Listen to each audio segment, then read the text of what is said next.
Hey guys, Jacqueline here, PBJ Mortgage, make a mortgage simple as making a peanut butter and jelly sandwich. I am joined today by Zack Pettikas. He is a farmer's agent, and we are going to talk a little bit about one of the components that happens in mortgage a lot, which is homeowners insurance.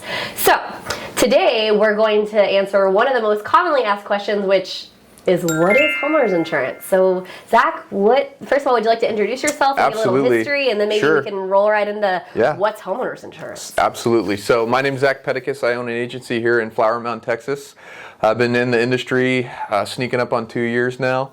Really enjoying my time of being an agency owner, as well as encouraging people and also educating people on the importance of insurance and kind of what it is. So homeowners insurance, I know for a lot of people, on the surface it sounds really simple. You need to insure your home.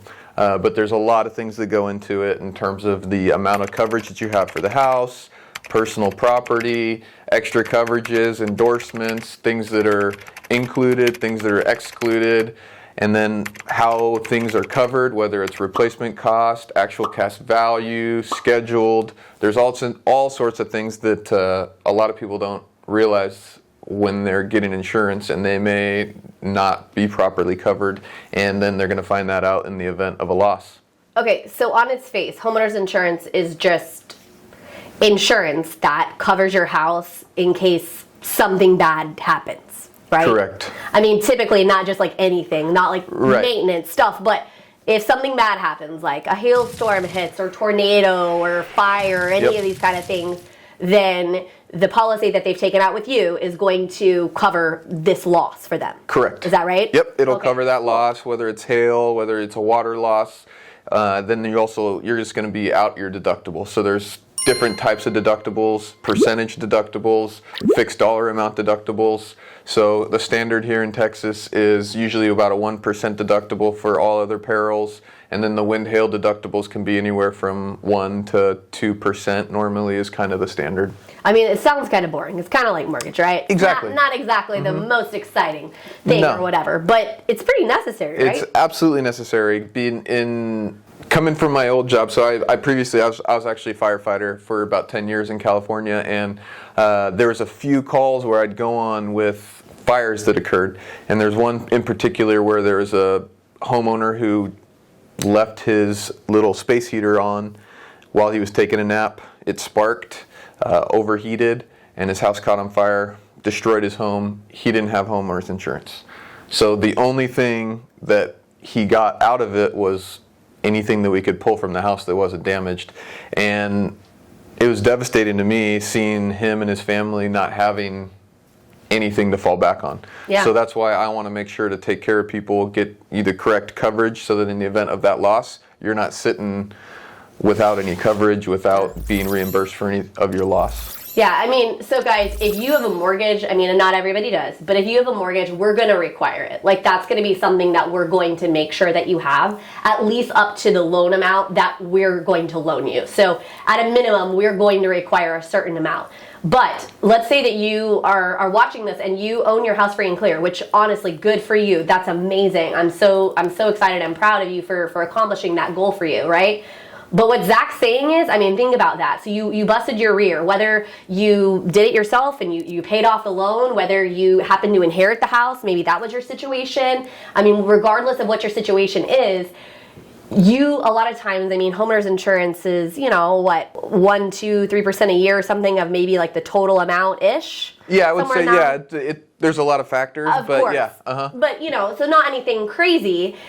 I mean, you could be taking like a very, very serious loss, especially with property values now going up quite substantially. Correct, and that's the thing that I like to kind of push towards a homeowner. And if they don't have a mortgage, I still recommend you have insurance, because you still have that asset. So the asset's there, it may be paid for, but you have a fire at your home and that asset goes up in smoke. Yeah, you still have the land, but the majority, for the most part, of the value is actually in that structure. Yeah. And so you have a $500,000 house and you don't have insurance, there goes $500,000. Well, and I mean, we live in Texas where there's a lot more what we like to call, like, so it's an industry term, but it's called name perils. Name perils, as Zach can kind of explain to you, that's like, you know, your hailstorms, your crazy thunderstorms that have a lot of water issue, tornadoes and things like that. These are things like usually acts of God that we can't control. So like the guy with the space heater, it was a very unfortunate situation, but he could have chosen not to plug in the space heater. So even though he didn't cause it, it still was like one of an act that he did. But in Texas, like, we have a lot of things that they're completely outside of your acts control. Of God. Yep. Right. And so the last thing you want is to be in a situation where now you have this big, huge asset and you can't deal with anything on it. So it's not like car insurance. If you don't have anything financed, like, you don't have to have it. Car insurance, like, you still got to carry something. Right. That's not the case with homeowners if you don't owe anything on the property.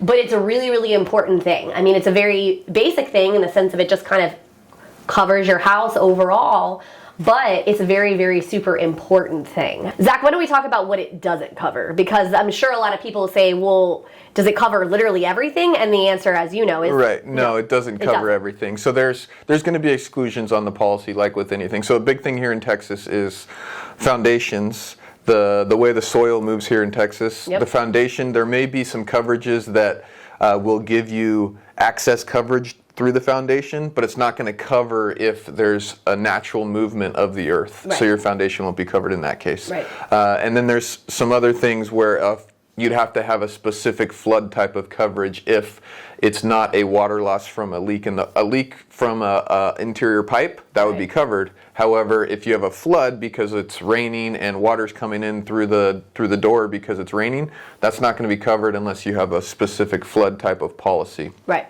Well, and some people misunderstand that insurance covers like maintenance related issues. Correct. So, and yeah, if it's something that has been neglected, it's not a wear and tear type of policy. right. It's not a So like if hail falls on your roof and destroys it, then yes, you guys will cover that minus the deductible. Correct. But if it's because the roof just got old and it's worn over time, that's not something that your homeowner insurance policy will cover. So it's important to notate and distinguish that homeowners insurance is incredibly important, but it's not going to cover every single thing regarding your home. It's really going to depend. This is where we've talked a lot in respect to almost every video I've made on hiring an expert is super, super important. Somebody that you can trust, because you want to be able to ask those questions. Hey, you know, Mr. or Mrs. Agent, what exactly does this cover? What is going to be my out-of-pocket cost? And even though it's not the most exciting topic, just like mortgages are not the most exciting thing, it's super important, and it is important that you have somebody you can trust where you can ask questions to. So Zach actually is my family's personal carrier on our home. Like, he's who insures it. And when I've dealt with struggles on a couple of different issues that we dealt with personally, I was able to give Zach a call and say, hey, I don't exactly understand what's happening. I mean, I deal with this all the time on a professional level, right, from my clients and things like that. It still doesn't mean I know everything, and I still want to make sure that who I'm speaking with does really know their stuff. Like, that's super important to me. So just kind of FYI, that's kind of in a nutshell like what homeowners insurance is. In other videos we'll kind of get into some important factors, some distinctions. There's sometimes some confusions on a couple of different things, but hopefully this has kind of helped you understand the big overarching on what is it, right? Zach, you have anything else you'd like to add? Yeah, that's the same. That's the thing. I don't know how many times I've got on the phone with somebody who has owned a home for years and years, but has never been either explained because nobody's told them, or they haven't ever asked about what is covered, what's not covered, and what each of these types of things entail. And so that's something that I try to take pride in. When I do get somebody on the phone, I want to explain it to them, and I want them to understand what they're buying. Obviously, you're paying for something, so you should know what your coverages are and what you're getting covered for. So that's something that I always like to do with my customers. Yeah, it's very, very important. Okay, stay tuned. We're going to have more.